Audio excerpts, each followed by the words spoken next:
everyone, so today we are going to start another new chapter, chemical changes and reactions. In class 8 we have already learned about physical changes and chemical changes. So what are the points we have to remember? So first physical changes. So physical changes में आपको पता है कि no new substance is formed, कोई new substance form नहीं होता है. दूसरा change जो होता है ना physical change में वो temporary होता है and can be reverse, उसको हम reverse back कर सकते हैं.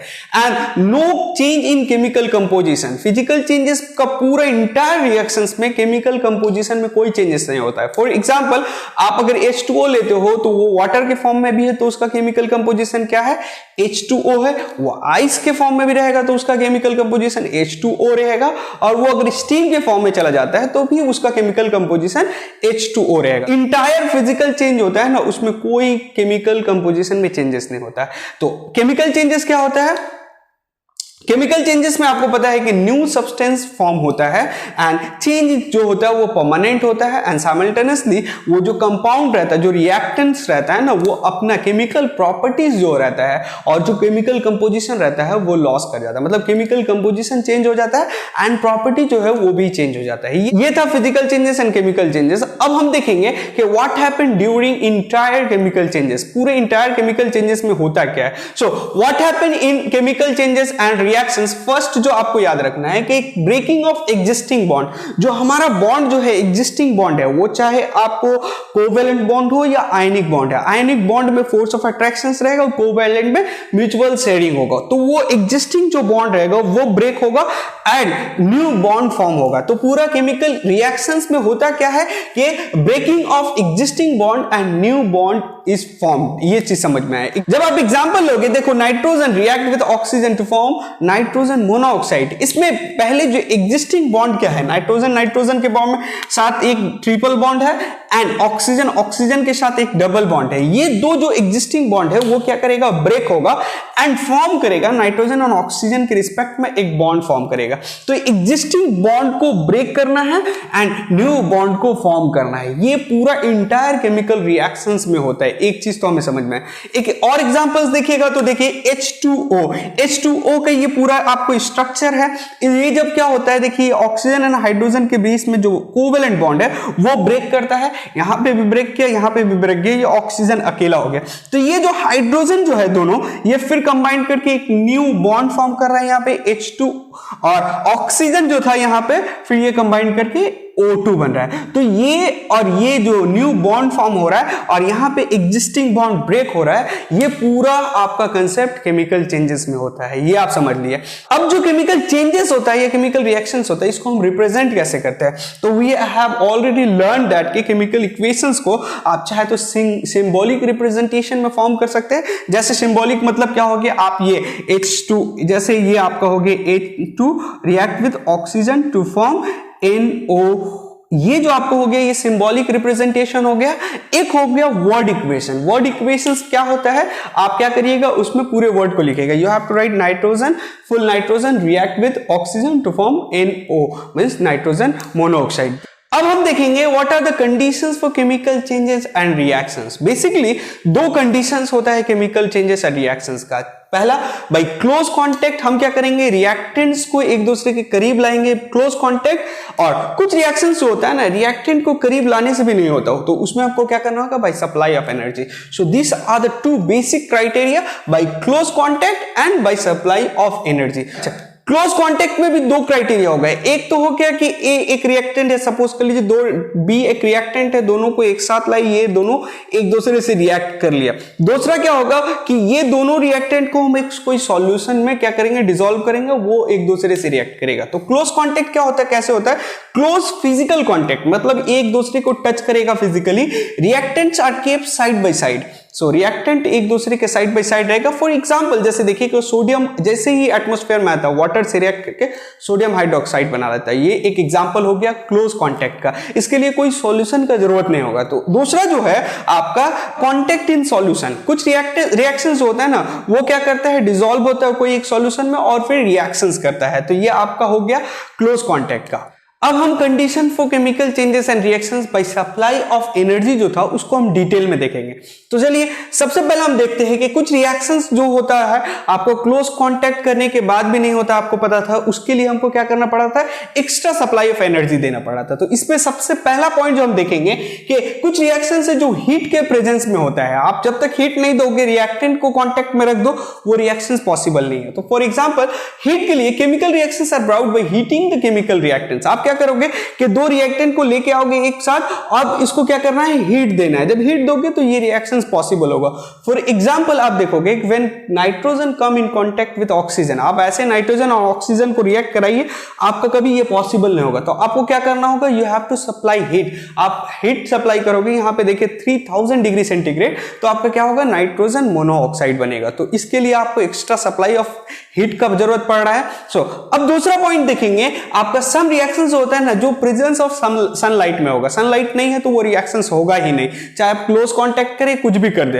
तो उसमें सबसे बेस्ट एग्जांपल फोटोसिंथेसिस हम लोग जानते हैं। दूसरा जो एग्जांपल्स है, आप देखो आपका ऑक्सीजन जो है ना वो क्या करता है, यूवी रे के प्रेजेंस में आपको ओजोन बनाता है। तो ये अल्ट्रावायलेट मींस यूवी रे, तो ये आपको हो गया दूसरा पॉइंट। अब तीसरा जो देखेंगे आपका कि इलेक्ट्रिसिटी, कुछ रिएक्शंस होता है पासेस ऑफ इलेक्ट्रिसिटी की वजह से वो रिएक्शंस पॉसिबल हो पाता है, जिसका बेस्ट एग्जांपल अगर देखोगे तो इलेक्ट्रोलाइसिस, वाटर को ब्रेक करना। देखिए आप अगर आपका देखिए यहां वाटर हो गया आपका H2O, एसिडिफाइड क्यों लिया, क्योंकि प्योर वाटर कंडक्ट नहीं करता इलेक्ट्रिसिटी को, एसिडिफाइड कर दीजिएगा तो वो क्या करेगा, स्टार्ट कंडक्टिंग करेगा। जब इलेक्ट्रिसिटी पास होता है तो ये अपने आयंस में टूट जाता है, ब्रेक हो जाता है H और ऑक्सीजन में। इसी प्रोसेस को हम लोग फुल इलेक्ट्रोलाइसिस बोलते हैं। अब हम देखेंगे कि चौथा पॉइंट जो है हमारा वो है प्रेशर। कुछ रिएक्शन जो है in presence of pressure he possible हो पाता है, अदरवाइज वो रिएक्शंस पॉसिबल नहीं है। फॉर एग्जांपल देखिएगा, आप नाइट्रोजन लोगे यहाँ पे और हाइड्रोजन के साथ रिएक्ट कराइएगा under temperature of 200 ATM। ATM is atmospheric pressures, तो आपका क्या होगा, ये अमोनिया बनेगा। रिएक्शंस बैलेंस नहीं है, बैलेंस करेंगे तो यहाँ पे क्या देना होगा, 2 देना होगा। सो नाइट्रोजन 2 हो गया, हाइड्रोजन कितना है 6, यहाँ पे 3 देना। बैलेंसिंग ऑफ केमिकल इक्वेशंस को हम डिटेल में पढ़ाए, अगर बैलेंसिंग में कोई प्रॉब्लम है तो वो वीडियो देख सकते हैं। चलिए अब पांचवा पॉइंट जो देखते हैं, कैटलिस्ट। कैटलिस्ट क्या होता है आपको पता है, वो द सब्सटेंस, वो क्या करता है, इंक्रीज और decrease the rate of the reactions करता है, बट केमिकल रिएक्शंस पे टेक पार्ट नहीं करता है। जो डिक्रीज करता है उसको हम लोग नेगेटिव कैटलिस्ट बोलते हैं, जो इंक्रीज करता है उसको पॉजिटिव कैटलिस्ट बोलते हैं। एग्जांपल्स के तौर पे देखिएगा, आपका यहाँ पे नेगेटिव कैटलिस्ट आपको डिकम्पोजिशन ऑफ H2O2, आप H2O2 को डिकम्पोज करते हैं तो यहाँ पे फॉस्फेरिक एसिड जो है आपका, ये आपका क्या काम कर रहा है, नेगेटिव कैटलिस्ट काम कर रहा है। पॉजिटिव कैटलिस्ट के एग्जांपल्स अगर आपको देखना है तो देखिए यहाँ पे एग्जांपल्स तो ऑलरेडी हम लोग पढ़ चुके हैं। यहाँ पे देखिए ये जो Fe है वो act as a positive catalyst कर रहा है। तो ये अब लास्ट पॉइंट जो हम देखेंगे वो क्या है कि कुछ रिएक्शन जो होता है वो इन प्रेजेंस ऑफ साउंड होता है, मतलब साउंड एनर्जी को एब्जॉर्ब करता है और वो रिएक्शंस पॉसिबल होता है। उसका एग्जांपल्स देखते हैं। देखिए यहाँ पे C2H2 को हम लोग क्या बोलते हैं, इथाइन बोलते हैं। इथाइन जब साउंड एनर्जी को एब्जॉर्ब करता है तो वो कार्बन एंड हाइड्रोजन में ब्रेक कर जाता है। तो ये पूरा होल डिटेल था कि आपका कंडीशंस ऑफ केमिकल रिएक्शंस था। अब हम लोग टाइप ऑफ केमिकल रिएक्शंस को देखेंगे कि केमिकल रिएक्शंस जो होता है कितने टाइप का होता है। बेसिकली हम लोग केमिकल रिएक्शंस को 4 डिफरेंट पार्ट में डिस्ट्रीब्यूट किए। एक पहला जो है वो होता है डायरेक्ट सिंथेसिस या direct combination reactions. Second one is decomposition reactions, third one displacement reaction and fourth one is double decomposition reactions. अब हर एक को डिटेल में हम लोग पढ़ेंगे। सबसे पहले देखते हैं डायरेक्ट कॉम्बिनेशन रिएक्शंस या डायरेक्ट सिंथेसिस होता क्या है। देखिए एग्जांपल्स में आपको दिखलाया है कि व्हेन A एंड B आपको 2 रिएक्टेंट है, कंबाइन करता है, AB एज ए प्रोडक्ट बनाता है। अगर शॉर्ट में बोला जाए तो 2 और more reactants combine to form a single product. 2 हो या 2 से ज्यादा रिएक्टेंट कंबाइन करके अगर सिंगल प्रोडक्ट बनाता है उसको हम लोग बोलते हैं डायरेक्ट कॉम्बिनेशन रिएक्शंस या सिंथेसिस। एग्जांपल देखिए तो when hydrogen react with oxygen to form water, ये आपका डायरेक्ट सिंथेसिस रिएक्शंस हो गया। आपको क्या करना है, डिफिनेशन याद रखना है विद एन एग्जांपल। अब दूसरे रिएक्शंस देखते हैं, decomposition reactions. Decomposition reactions just इसका रिवर्स होता है। देखिए AB as a single reactant है, वो ब्रेक हो रहा है A एंड B में। अगर इसको सम अप करके लिखा जाए, a single reactant break up into 2 और मोर प्रोडक्ट, मतलब रिएक्टेंट सिंगल होगा यहाँ पे और वो ब्रेक होके 2 और मोर प्रोडक्ट बनाएगा। एग्जांपल्स के तौर पे देखते हैं, ये कैल्शियम कार्बोनेट है, जब इसको हीट देते हो तो ये क्या बनाता है, कैल्शियम ऑक्साइड बनाता है और कार्बन डाइऑक्साइड बनाता है। तो यहाँ पे देखिए एक सिंगल रिएक्टेंट है, वो ब्रेक होके 2 और मोर प्रोडक्ट, यहाँ पे 2 प्रोडक्ट बना रहा है, calcium oxide and carbon dioxide. तो ये आपको समझ में आ गया डीकंपोजिशन रिएक्शंस किसको बोलते हैं। अब डीकंपोजिशन ना कुछ एक रीजन है जिसके वजह से होता है, डीकंपोज होता है। अगर थर्मल डीकंपोजिशन किसको कहते हैं, अगर आपका डीकंपोज ड्यू टू हीट हो रहा है, थर्म मतलब हीट होता है ना, सो डीकंपोजिशन मतलब breaking of a single compound due to heat, तो उसको क्या बोलते हैं, thermal decomposition, breaking of a substance due to heat. अच्छा, अब अगर आपका breaking of a substance due to light energy होता है तो उसको हम लोग बोलते हैं फोटोकेमिकल डीकंपोजिशन रिएक्शन। ये आपको नोट पे याद रखना है। अच्छा, अब ये थर्मल डीकंपोजिशन और थर्मल डिसोसिएशन में बच्चे को बहुत प्रॉब्लम होता है कि थर्मल डीकंपोजिशन क्या होता है एंड थर्मल डिसोसिएशन क्या होता है। एग्जाम में डिसोसिएशन लिखा है, आप थर्मल डीकंपोजिशन का पूरा एग्जांपल लिख के आ गए। सो थर्मल डीकंपोजिशन तो आपको पता है कि breaking of a substance due to heat, आप हीट दे रहे हो तो वो ब्रेक हो रहा है, वो थर्मल डीकंपोजिशन हो गया। जैसे एग्जांपल के तौर पे ये देख लीजिए, कैल्शियम कार्बोनेट को आप जब हीट दीजिएगा तो क्या बनेगा, ये calcium oxide and carbon dioxide. तो अब थर्मल डिसोसिएशन क्या होता है, डिसोसिएशन में क्या होता है, सो ऐसा थर्मल डीकंपोजिशन रिएक्शन जो रिवर्सिबल रिएक्शंस पॉसिबल हो, जिसका रिवर्स पॉसिबल हो। रिवर्स पॉसिबल मतलब क्या है कि आप एक प्रोडक्ट है, रिवर्स पॉसिबल है का मतलब क्या है कि एक रिएक्टेंट है, आप उसको थर्म दिए मतलब हीट दे रहे हो, वो प्रोडक्ट बना रहा है, अगर आप उसको अनकूलिंग करोगे, उसको कूल करोगे, अगर वो फिर से रिएक्टेंट बना लेता है, उसको हम लोग बोलते हैं थर्मल डिसोसिएशन। क्या है, reversible thermal decomposition in which the product recombine on cooling. जैसे ही आप कूलिंग करते हो, प्रोडक्ट जो है रिकंबाइन करके फिर से आपका क्या बना लेगा, एक प्रोडक्ट बना लेगा जो प्रोडक्ट है। एग्जाम्पल के तौर पर देखिएगा, ये क्या है, अमोनियम क्लोराइड। जब आप इसको हीट देते हो तो ये अमोनिया एंड हाइड्रोजन क्लोराइड में कन्वर्ट हो जाता है, लेकिन जैसे ही आप फिर इसको कूल करते हो तो ये दोनों कूल होके आपका ये अमोनियम क्लोराइड बना लेता है। इसी वजह से मैं यहाँ रिवर्सिबल साइन दिया हूं। तो ये क्या हो रहा है, थर्मल डिसोसिएशन रिएक्शन हो रहा है। अब हम लोग जो थर्ड टाइप है उसको देखने वाले हैं, डिस्प्लेसमेंट रिएक्शंस। डिस्प्लेसमेंट रिएक्शन में क्या होता है कि एक एलिमेंट दूसरे कंपाउंड के एक एलिमेंट्स को रिप्लेस कर लेता है। एग्जांपल के तौर पे देखिएगा, A combined with B C, replace करके ए और सी बन गया और बी को सिंगल कर दिया। तो ये क्या है कि one elements replace another from its compound, उसके कंपाउंड से उसको रिप्लेस करके उसको सिंगल कर देगा, उसको हम लोग क्या बोलते हैं, डिस्प्लेसमेंट रिएक्शंस बोलते हैं। अच्छा, ये चीज तो समझ गई, ये क्यों होता है, क्यों रिप्लेस कर लेता है।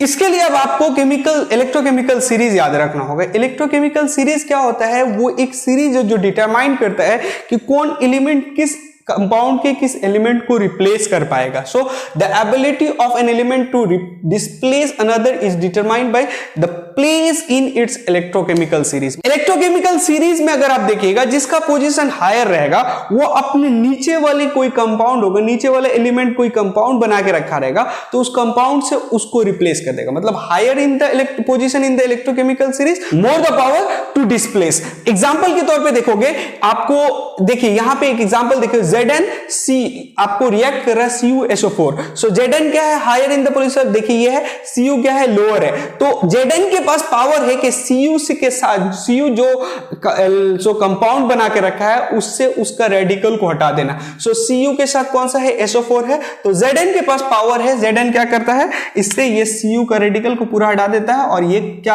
आपस में कंबाइन कर लेता है, ZnSO4, और इसको सिंगल छोड़ दिया।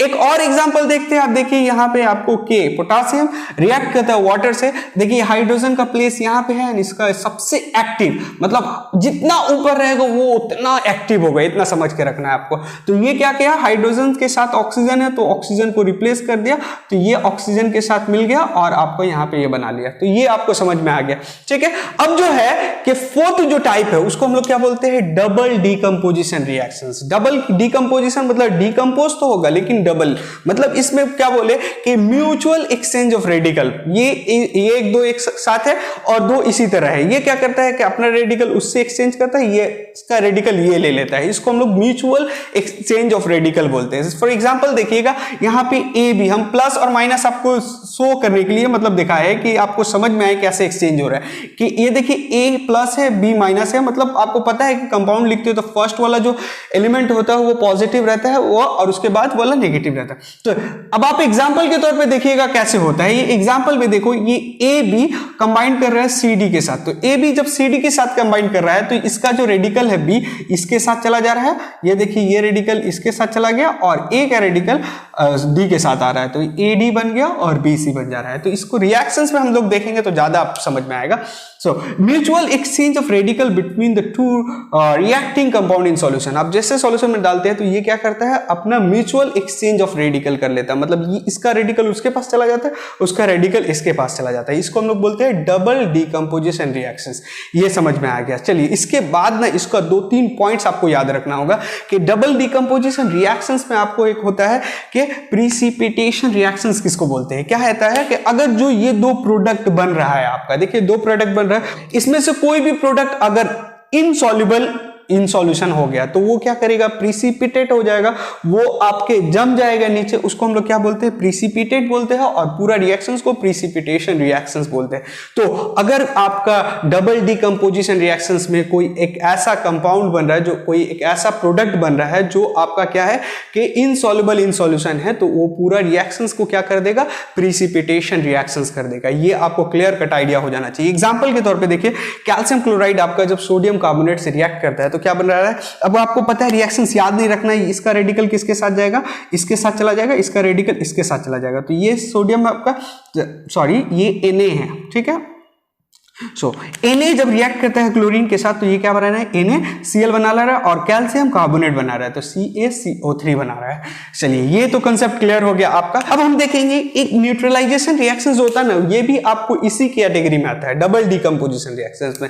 तो मतलब जो दो रिएक्टेंट है इसमें क्या हो जाएगा, एक एसिड हो जाएगा, एक बेस हो जाएगा, और प्रोडक्ट क्या होगा, एक सॉल्ट एंड वाटर बनाएगा। देखिए reactions between the two compounds, जो टू कंपाउंड क्या होगा, एक एसिड होगा, एक बेस होगा, एक एसिड एक बेस में एग्जांपल ले लिया सोडियम हाइड्रोक्साइड एंड HCl। क्या कर रहे हैं, to give salt and water by interchanging of radical, ये अपना रेडिकल को इंटरचेंज करके सॉल्ट एंड वाटर देता है। देखिए एग्जांपल्स के तौर पे यहां पे आपको क्लियर कट आइडिया हो जाएगा कि देखिए ये सोडियम है, ये किसके साथ जाता है, क्लोरीन के साथ चला जा रहा है, और ये हाइड्रोजन किसके साथ जा रहा है, वाटर के साथ जा रहा है, तो ये सोडियम क्लोराइड एंड वाटर बना रहा है। देखिए इसमें भी inter mutual exchange of radical हो रहा है, इसी वजह से इसको भी हम लोग क्या बोलते हैं, डबल डीकंपोजिशन रिएक्शंस बोलते हैं। आई होप सो पूरा जो टाइप ऑफ द रिएक्शंस था ये समझ में आएगा।